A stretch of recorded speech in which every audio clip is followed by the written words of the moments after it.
Hi everyone. आज के video में हम देखेंगे कि अपार आईडी जनरेट करते टाइम अगर हमसे कोई मिस्टेक हो जाए और अगर हमें साथ के साथ रियलाइज़ हो जाता है कि हाँ, ये मिस्टेक हमसे हो गई है, जैसे कोई रॉन्ग डेटा एंटर हो गया है, रॉन्ग नेम, आधार नंबर या कोई भी इंफॉर्मेशन एक्स वाई जेड हमसे रॉन्ग चली गई है, या तो कभी कभी ऐसा हो रहा है कि दूसरे पेरेंट्स का कंसेंट फॉर्म किसी दूसरे स्टूडेंट के अपार आईडी जनरेट करते टाइम एंटर हो जाता है बाय मिस्टेक। ठीक है, तो उस केस में क्या करना है कि हमने आईडी के लिए जनरेट के लिए फॉर्म फिल कर रहे हैं और उसमें रिक्वेस्ट हमसे जो डेटा है वो रॉन्ग चला गया है। ठीक है, और हमें जनरेट करते टाइम ही पता चल गया है, जैसे ही हमने कंसेंट फॉर्म फिल किया, अपार आईडी के लिए सबमिट किया, तभी हमें रियलाइज़ हो गया कि हमसे इस आईडी में गड़बड़ हो गई है, डेटा रॉन्ग चला गया है, स्टूडेंट का, पेरेंट्स का, कंसेंट फॉर्म का, कोई भी। तो उस टाइम पे हमें क्या करना है, उसके करेक्शन के लिए आज बात करेंगे। ना कि आधार की बात हो रही है, ना कि आईडी जनरेट करने के बाद, डाउनलोड होने के बाद कैसे करेक्शन करेंगे, उन सब की बात नहीं हो रही है। उसके लिए मैं सेपरेट वीडियोस बना चुकी हूँ। ये है कि अगर हम आपको एट द मोमेंट पता चल जाए और आप सोच रहे हो कि अब ये कैसे भी कैंसिल हो जाए ये आईडी, क्योंकि ये मेरे से गलत जनरेट होने वाली है, क्योंकि मेरे से गलत डेटा इसमें डल गया है, तो आप उसमें क्या करोगे, उसका सॉल्यूशन आज देखते हैं। ठीक है, देखिए उस केस में आप क्या कर सकते हो। उस केस में अगर आपको आईडी जनरेट करते टाइम ही पता चल गया, सबमिट करते टाइम ही, कि भाई इसमें मेरे से पेरेंट्स का या किसी का भी स्टूडेंट का कोई भी डेटा मेरे से इसमें रॉन्ग चला गया है। ठीक है, तो दूसरे पेरेंट का फ़ोन नंबर चला गया है, दूसरे पेरेंट का मोबाइल नंबर, वो आधार नंबर चला गया है, तो आपको उस केस में क्या करना है कि तुरंत उस स्टूडेंट की, जिसकी अपार आईडी अभी रिक्वेस्टेड हुई है, जनरेट नहीं हुई है, जनरेट होने के बाद आपको ये सॉल्यूशन नहीं करना है। अभी आपने बस सबमिट की है और उधर रिक्वेस्टेड लिखा हुआ आया है स्टूडेंट की अपार आईडी पे। अब आपको क्या करना है, अब आपको उसी स्टूडेंट की जीपी पे जाना है। ठीक है, जीपी ओपन करनी है उसकी। जैसे मैं आपको ये एक ब्लैंक जीपी ओपन करके दिखा रही हूँ कि आप जब उस स्टूडेंट की जीपी ओपन करोगे तो आपको क्या करना है, बाकी सारी इन्फॉर्मेशन तो फ्रीज हो जाती है आईडी जनरेट करने के बाद। ना आप स्टूडेंट का नेम चेंज कर पाते हो, ना डेट ऑफ बर्थ, ना जेंडर। आप यहाँ से जीपी से ना कोई आधार की इन्फॉर्मेशन चेंज कर पाते हो, ना स्टूडेंट की जो हमारी प्रोफाइल वाली इन्फॉर्मेशन है वो भी चेंज नहीं कर पाते हो। तो आप क्या करोगे, जो पेरेंट्स का मोबाइल नंबर इसमें है, ठीक है, ये जो मैंने हाईलाइट किया हुआ है, पेरेंट्स का मोबाइल नंबर जो भी आपने डाला हुआ है, उस मोबाइल नंबर को डिलीट करोगे और उसकी जगह 9999 करोगे और जीपी को सेव कर दोगे। ठीक है, अब ये सॉल्यूशन हम क्यों कर रहे हैं, क्योंकि देखो हमने जब अपार आईडी के लिए कंसेंट फॉर्म फिल करते हैं तो वो तुरंत जनरेट नहीं होती, रिक्वेस्टेड लिखा हुआ आता है। उसका मतलब है कि 24 आवर्स में वो आपका पूरा डेटा चेक करते हैं।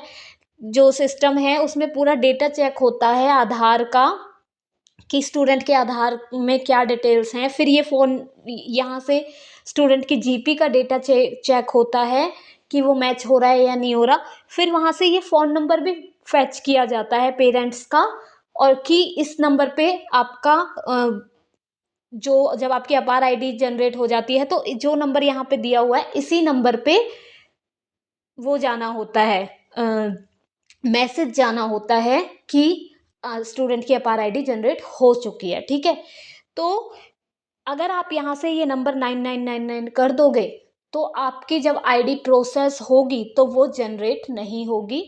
उसमें क्या लिखा हुआ आएगा कि you have reached the maximum limits of generating ID from this number. ये 999 डालते ही स्टूडेंट की अपार आईडी जो है वो फेल हो जाएगी, जनरेट नहीं होगी।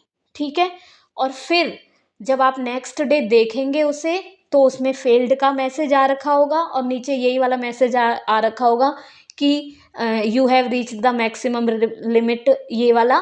और फिर आप उसको सामने रीजनरेट का ऑप्शन मिलेगा। रीजनरेट पर जब आप क्लिक करोगे तो फिर आप स्टूडेंट का जो है दोबारा से उसकी अपार आईडी जनरेट कर सकते हो, सही कंसेंट फॉर्म डाल के, सही डिटेल्स डाल के, सही तरीके से आप ये आईडी जनरेट कर सकते हो। ठीक है, इसके अलावा और कोई तरीका नहीं है कि आप अपनी अपार आईडी को कैंसिल कर सको।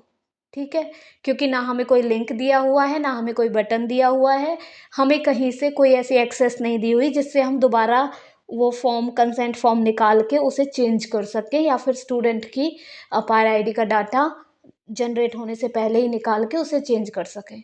तो हमारे पास और कोई तरीका नहीं है, यही एक तरीका है। और इसमें भी हम मोबाइल नंबर इसलिए चेंज कर रहे हैं क्योंकि मोबाइल नंबर इतना क्रूशियल नहीं है, कभी भी चेंज हो सकता है। आपने ये 9999 कर दिया, इससे स्टूडेंट की कोई इन्फॉर्मेशन रॉन्ग नहीं हुई है कहीं भी, ना आधार में कोई फ़र्क पड़ रहा है, ना किसी में भी। बस आप क्या करोगे, जैसे ही वो अपार आईडी नेक्स्ट डे आप देखोगे फेल्ड हो गई है, आपको दोबारा रीजनरेट करनी है, उससे पहले आप ये मोबाइल नंबर जो आपने 999 किया है, इसको ध्यान से सही मोबाइल नंबर यहाँ पे डाल देना। फिर आपकी पेरेंट जो आईडी है उसे एक वैलिड सही इंफॉर्मेशन के साथ बनाना, आपकी अपार आईडी फिर सही तरीके से जनरेट हो जाएगी। तो ये इशू बहुत सारे मेरे पास क्वेश्चंस आ रहे थे कि जनरेट करते टाइम मिस्टेक हो गई है। अब मिस्टेक हो गई है तो फिर मतलब मान लो दिन में आईडी जनरेट हुई है और आपने मैसेज किया, फिर मैंने मैसेज बाद में शाम को देखा, मैंने रिप्लाई किया, लेकिन उस टाइम तक उस चीज़ के प्रोसेस करने का कोई फ़ायदा नहीं बचता, इसलिए मैं ये आपको कमेंट में नहीं बता सकती थी, ठीक है? क्योंकि अगर मैं कमेंट में बताती भी और आप करते भी तो आपको सॉल्यूशन ही नहीं मिलता, क्योंकि ये चीज़ है तुरंत करने की, कि आपने जनरेट करने के लिए आईडी के लिए सबमिट किया कंसेंट फॉर्म और तुरंत आपको रियलाइज़ हो गया कि हाँ भाई मेरे से इसमें ये मिस्टेक हो गई है, ये दूसरे का डेटा चला गया है या रॉन्ग चला गया है, या मेरे को ये कैंसिल करनी है, इसमें सही इन्फॉर्मेशन नहीं गई है, तो वो एट द मोमेंट के लिए है। अगर आप ये 1 घंटे, 2 घंटे, 3 घंटे बाद करोगे तो फिर कोई मतलब ये नहीं है कि ये चीज़ सक्सेसफुल होगी या नहीं होगी, बट आप तुरंत करोगे तो मैं 99% गारंटेड हूँ कि आपकी आईडी फिर फेल्ड हो जाएगी, जनरेट नहीं होगी, और फिर नेक्स्ट डे आपको रीजनरेट का ऑप्शन मिलेगा, वहाँ से आप रीजनरेट कर पाओगे। और ये चीज़ 999 जो आपने मोबाइल नंबर किया है, इसे ध्यान से दोबारा रीजनरेट करने से पहले सही मोबाइल नंबर आप यहाँ पे डाल देना, ताकि दोबारा आईडी जनरेट करते टाइम आपको कोई इशू ना हो। आई होप आपको ये वीडियो हेल्पफुल लगा होगा, and please like, share and subscribe my channel and press the bell icon so that you can get the notification of latest videos. And if you are facing any problem in UDIS, MIS and APAR ID and any other technical issues, then please let me know through comment. I will surely help you out. And thanks for watching. Thank you.